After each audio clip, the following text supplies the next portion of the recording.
In the shadows of history lies a forgotten giant, Admiral Zheng He, a Muslim eunuch who commanded the greatest fleet the world had ever seen. But how did a castrated prisoner rise to become China's most powerful explorer? Born Ma He to a Muslim family, he was captured at age 10 and forcibly castrated. This devastating start would seem to limit his future, yet it opened doors to the Forbidden City, where eunuchs served the emperor.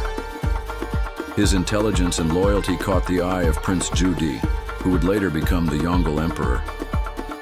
When Zhu seized power in 1402, he had grand ambitions. How could China project its power across the seas? His answer: build a fleet unlike any in history. Zheng He would command it. But just how massive was this fleet? While Columbus later sailed with 3 small ships, Zheng He commanded over 300 vessels and 28,000 men. His treasure ships measured up to 400 feet long, 4 times larger than European vessels of the time. These floating cities carried China's influence across the Indian Ocean. Between 1405 and 1433, Zheng He led 7 epic voyages, reaching East Africa, Arabia, and Southeast Asia, decades before European explorers. But why were these journeys undertaken? Unlike European colonizers who sought conquest, Zheng He's missions were primarily diplomatic. He established trade relationships with 30 kingdoms, collected exotic treasures, and even brought back a giraffe that the Chinese believed was a mythical killin, a magical unicorn.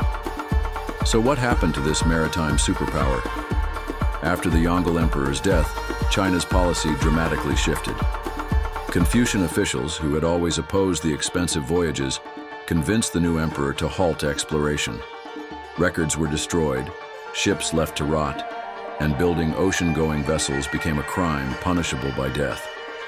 For centuries, Zheng He's achievements faded from memory, overshadowed by European explorers who came decades later.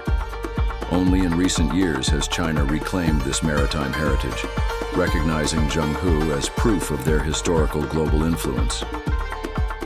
The question remains: how might world history have changed if China had continued its naval dominance?